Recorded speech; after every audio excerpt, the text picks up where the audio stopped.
11월 12일 목요일 하나님께서 저희에게 주시는 말씀은 데살로니가 후서 2장 13절부터 3장 5절까지의 말씀입니다. 말씀을 읽겠습니다.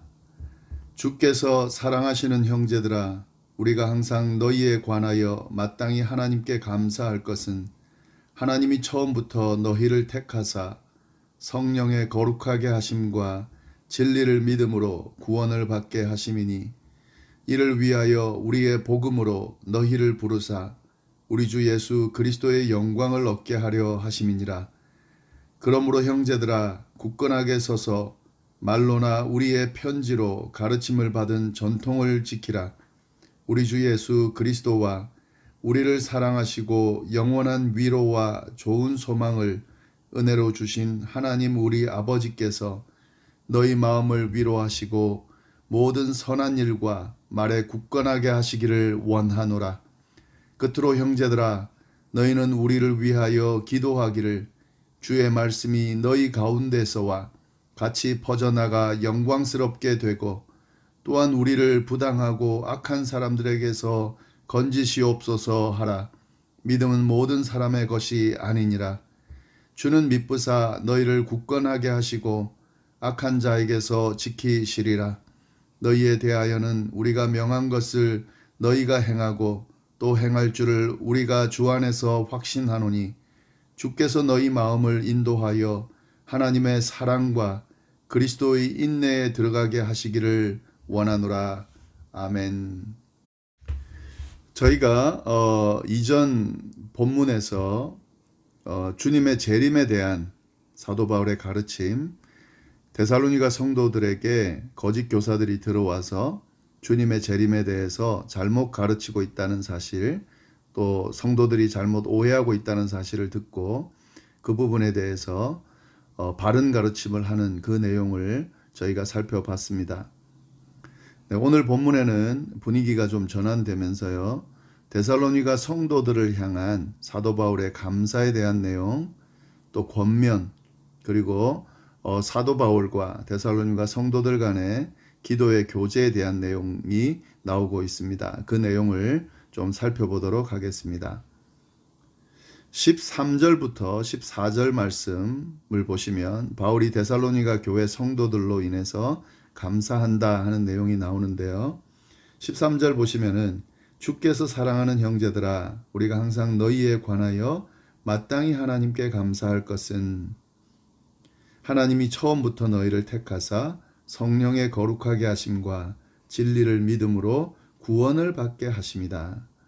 데살로니가 성도들이 구원을 받은 사실에 대해서 감사한다라고 지금 이야기하고 있습니다. 바울은 이 사실이 참 감사했던 것 같은데요. 당연하죠. 사역자로서 자신이 전한 복음을 받아들이고 구원을 받은 그 사실이 사도 바울은 감사했을 겁니다. 여기서 구원의 과정, 이 데살로니가 성도들이 구원받은 과정을 묘사하면서 우리가 여기서 구원받는 과정을 좀 저희가 알 수 있을 것 같은데요. 그 내용을 좀 살펴보면은 다시 한번 읽어보겠습니다. 하나님께 감사할 것은 하나님이 처음부터 너희를 택하사 성령의 거룩하게 하심과 진리를 믿음으로 구원을 받게 하셨다. 성령의 거룩하게 하심과 진리를 믿음으로 구원받게 하셨다. 이렇게 되어 있습니다. 구원의 과정에 대해서 좀 구분해서 묘사를 해보면은요, 하나님께서 택하사, 너희를 택하사, 그러니까 하나님이 먼저 택하시는 과정이 필요합니다. 하나님께서 구원받는 대상을 택하십니다. 먼저 우리가 간절히 원한다고 해서 되어지는 것이 아니라요, 하나님께서 택하셔야 됩니다. 하나님의 택하심이 필요합니다. 그 다음에 성령의 거룩하게 하심, 성령의 이끄심, 성령께서 도우심이 필요합니다. 이 구원의 과정은 막 우리가 억지로 설득하고 그렇게 해서 노력해서 얻어지는 것이 아니라요, 성령께서 이끌어 주셔야 구원받을 수 있습니다. 복음을 듣고 받아들이는 것이 쉬운 것이 아닙니다. 사람의 이해를 바꾸고 생각을 바꿔서 그렇게 해서 믿게 만드는 것, 이게 쉬운 것은 아닙니다. 그러나 성령께서 인도하시면 쉽게 될 수 있습니다. 성령의 인도하심이 그래서 구원 과정에서 아주 중요한데요. 예, 성령의 이끄심, 그 다음에 진리를 믿음으로 구원을 받게 하심, 예, 그리고 마지막으로 그 주어진 진리를 믿는 과정을 통해서 구원이 이루어진다 하는 거죠. 하나님께서 택하시고 성령께서 이끄시고 마지막으로 그 진리를 믿게 됨으로 말미암아 구원받는다 하는 거죠. 저희가 구원받는 과정도 이렇게 이루어졌습니다. 하나님이 우리를 택하셨습니다. 하나님께서 먼저 우리를 택하시고 우리에게 찾아오셨습니다. 그리고 성령께서 우리의 마음을 바꿔주셨습니다. 복음을 들을 때에 감동하도록, 믿고 싶은 마음이 생기도록, 또 믿는 마음이 생기도록 그렇게 인도해 주셨습니다.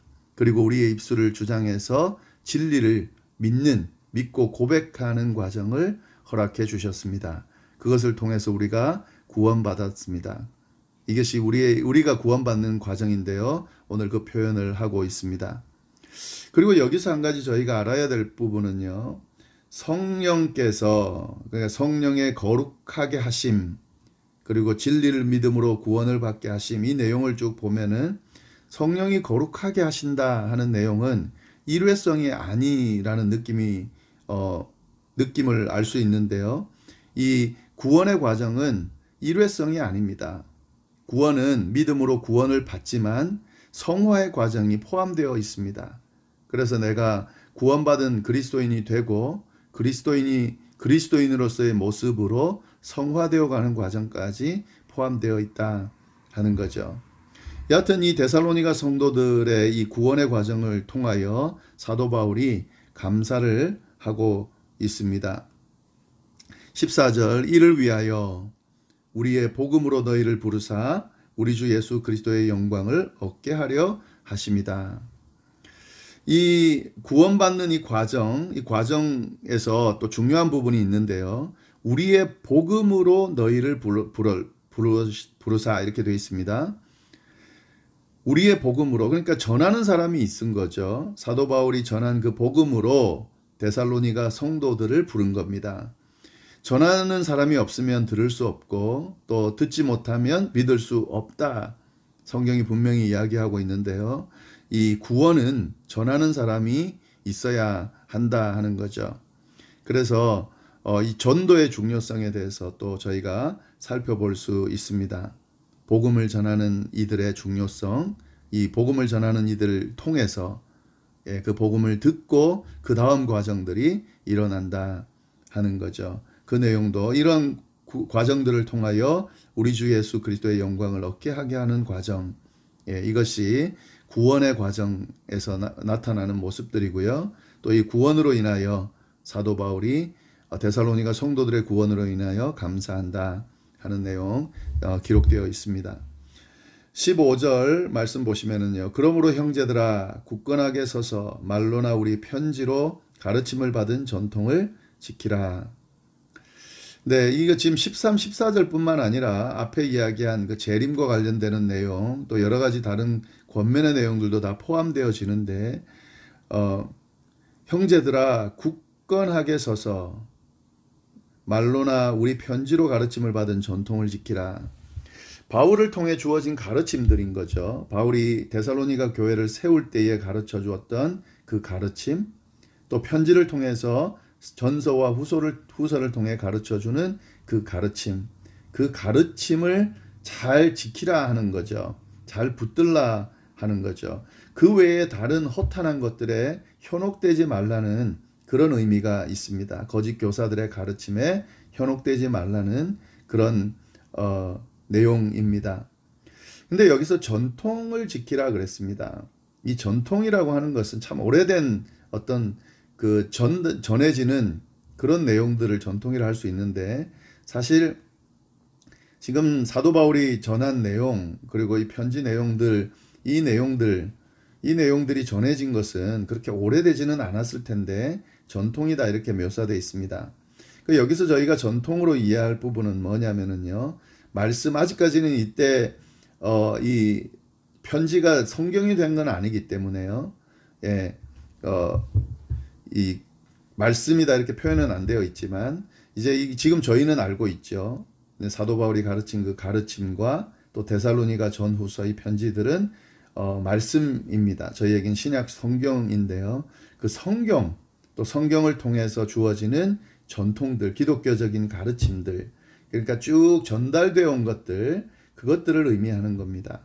이것들을 중심으로 신앙생활하고 굳게 서서 믿음의 생활을 해야 된다라고 가르치는 거죠. 사실은 현혹하는 것들이 참 많습니다. 여러 가지 세상에 정보들도 참 많고 또 진리라고 강조하는 것들도 참 많습니다. 우리가 그런 것들에 시선을 너무 돌리다 보면은 믿음이 흔들릴 때가 있습니다. 믿음을 더 풍성하게 하는 것이 아니라 반드시 믿음이 흔들리게 되어 있습니다. 그래서 우리는 분명한 기준이 필요합니다. 기독교인에게 있어서 분명한 기준은 말씀 외에 없습니다. 하나님께서 주신 이 성경 말씀 외에 어떤 다른 것들을 기준으로 삼는 것은 잘못된 겁니다. 그리고 하나님의 말씀과 그리고 그 말씀의 근거에서 쭉 이어져 온 믿음의 전통이 있습니다. 그 전통들을 중심으로 기독교 전통을 중심으로 상황들을 판단하고 주변 정세들을 판단하고 흐름을 판단하는 것이 필요하고 중요하다 하는 거죠. 이 말씀을 좀 잘 기억하시면 좋겠습니다. 그러므로 형제들아 굳게 서서 말로나 우리 편지로 가르침을 받은 전통을 잘 지키면서 신앙생활해라 라고 하는 이 권면, 우리에게도 동일하게 주시는 말씀이라는 거 기억하시면 좋겠습니다. 그리고 나머지 2장 16절부터 3장 5절까지 말씀, 이 말씀은 기도입니다. 기도. 바울과 데살로니가 성도들의 간에 기도의 교제 내용이 나오는데요. 이 구조적으로 좀 보시면은 16절부터 17절까지는 데살로니가 교인들을 위한 바울의 기도 내용입니다.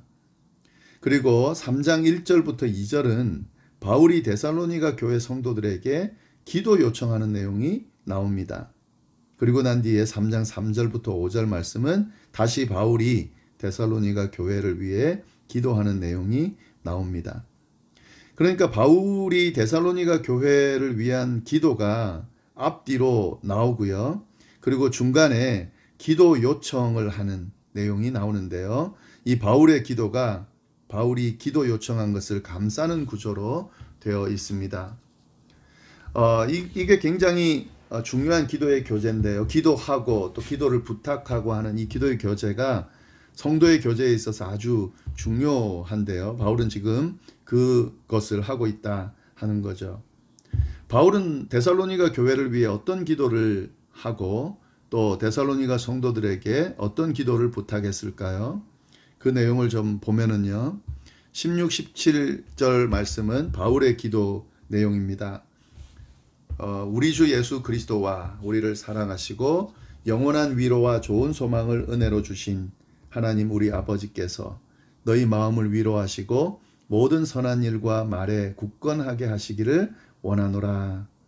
바울이 어떤 기도를 했냐면 위로해 주시기를, 우리 주 예수 그리스도와 우리를 사랑하시고 영원한 위로와 좋은 소망을 은혜로 주신 그 하나님 우리 아버지께서 데살로니가 성도들의 마음을 위로하시기를 위해서 기도하고 있습니다. 지금 데살로니가 성도들은 예수님을 믿는다는 이유로 핍박을 받고 있고 믿음을 지키기가 힘든 그 시간들을 보내고 있는데요. 사도 바울이 그를 위해서 위로해 주시기를 기도하고 있다 하는 거죠. 그리고 이어서 모든 선한 일과 말에 굳건하게 하시기를 원한다. 믿는 자로서의 선한 일과 선한 말을 하기를 굳건하게 세워지기를 바울은 기도하고 있습니다. 그리고 3장 1, 2절 그러면서 데살로니가 성도들에게 기도 요청을 하는데요. 끝으로 형제들아 너희는 우리를 위하여 기도해 달라는 거죠. 주의 말씀이 너희 가운데서와 같이 퍼져나가 영광스럽게 되고 또한 우리를 부당하고 악한 사람들에게서 건지시옵소서 하라. 믿음은 모든 사람의 것이 아니니라. 바울이 기도 요청한 내용은 두 가지입니다. 주의 말씀, 지금 이 바울이 전하고 있는 말씀, 주님의 말씀이 너희 가운데 데살로니가 성도들 가운데 퍼져나간 것처럼 그렇게 온 세계에 퍼져나가기를, 그래서 영광스럽게 되기를, 주님도 영광스럽게 되고 그 주님의 말씀을 전하는 종들도 영광스럽게 되는 그것을 위해 기도해 달라고 부탁하고 있습니다. 그리고 한 가지 더 기도 요청하는 것은요, 바울과 동역하는 이 동역자들이 악한 사람들에게서 건져지기를, 악한 사람들로 인해서 방해받지 않고 해를 받지 않고 보호되어지기를 건져주기를 위해서 기도하고 있습니다. 이건 사역자로서, 복음을 전하는 사역자로서 꼭 필요한 기도 제목입니다. 이 성도들이 기도해 주어야 될 부분인데요, 목회자를 위해서 또 주님의 말씀을 전하는 사역자를 위해서 기도해 주어야 될 내용이 바로 이겁니다. 그들이 전하는 그 주님의 말씀이 잘 퍼져나가기를, 그래서 그로 인하여 영광스럽게 되기를 위하여 기도하고, 또 그들이 악한 사람들, 악한 세력들로부터 보호되기를, 건져주기를 위해서 기도하는 것, 이건 아주 중요합니다. 바울이 아예 이 기도 요청을 하고 있다 하는 거죠. 그리고 난 뒤에 바울은 3절부터 5절 다시금 데살로니가 성도들을 위해서 기도합니다. 주는 미쁘사 너희를 굳건하게 하시고 악한 자에게서 지키시리라. 너희에 대하여 우리가 명한 것을 너희가 행하고 또 행할 줄을 우리가 주 안에서 확신하노니 주께서 너희 마음을 인도하여 하나님의 사랑과 그리스도의 인내에 들어가게 하시기를 원하노라. 세 가지 기도를 드리고 있지요. 굳건하게 하시고 악한 자에게 지켜주시기를, 바울이 기도 요청한 것과 똑같은 내용으로 기도하고 있습니다. 성도들도 하나님께서 굳건하게 지켜주시고 악한 자로부터 보호해 주시기를 위해서 바울이 기도하고 있습니다. 그리고 또 한 가지 더는요, 바울이 가르치고 명한 것, 하나님께서 바울을 통해 전해주신 것들을 계속 행할 수 있도록, 지금도 행하고 있지만 계속 행할 수 있도록 기도하고 있습니다. 그리고 세 번째로 그들의 마음을 인도하여 하나님의 사랑과 그리스도의 인내 안에 들어가게 하기를, 그 마음들이 늘 하나님의 사랑과 그리스도께서 인내하면서 보여주었던 그 모습들 안으로 들어가서 늘 신앙 안에, 하나님 안에, 그리스도 안에 머물기를 위해서 기도하고 있다 하는 거죠. 참 은혜로운데요, 기도해주고 기도를 요청하는 이 교제가 이 바로 성도의 교제가 아닌가 하는 생각이 듭니다.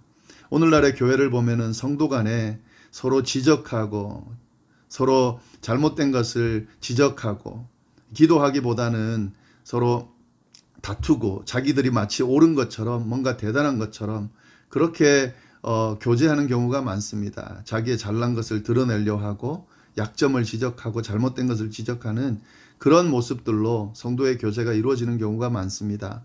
그러다 보니 교회가 분열되고 깨지는 경우가 많죠. 그런데 사실은 성도는 그런 존재들이 아닙니다. 서로 기도해 줄 수 있는 존재들입니다. 서로를 위해 기도하고 약점을 위해 기도하고 기도를 요청하고 할 수 있는 그런 모습이 필요합니다. 그것이 바로 성도의 모습이고 교회 안에서 성도 간에 이루어져야 될 성도의 교제의 모습이다 하는 거죠. 오늘 이 말씀을 통해서 우리가 이 사실을 깨달을 수 있습니다. 그리고 또 저희가 했던 거 정리하면은요, 구원의 과정, 우리에게 일어난 구원이 어떻게 일어나는지, 또 구원을 통한 이 구원의 소식이 어떻게 전파되어야 되는지 그 내용과요, 그리고 말씀과 전통을 기준으로 한 삶을 사는 것이 얼마나 중요한지 그 내용도 이 안에 담겨져 있습니다. 오늘 말씀 좀 잘 다시 한번 읽으시면서요, 정리를 하시고 마음속에 잘 새기시고 우리의 삶 속에 잘 드러낼 수 있기를 간절히 바랍니다. 기도하겠습니다.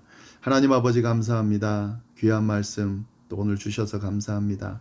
늘 말씀이 우리의 삶의 기준이 되게 하시고 그 말씀 따라 사는 우리가 될 수 있도록 인도하여 주옵소서. 우리에게 일어난 이 구원의 감격, 구원의 사실 늘 감사할 수 있게 하시고 우리에게 구원받은 사람답게 살아가는 이 성화의 과정이 늘 끊이지 않게 잘 일어날 수 있도록, 그래서 온전한 그리스도인으로 세워지는 저희 모두가 될 수 있도록 인도하여 주옵소서. 사랑하는 성도님들과의 이 기도의 교제가 잘 이루어질 수 있도록 인도하여 주옵소서. 기도하고 기도를 요청하는 이 과정이 정말 아름답게 이루어지는 저희 열방교회 성도들 다 될 수 있도록 주여 인도하여 주옵소서.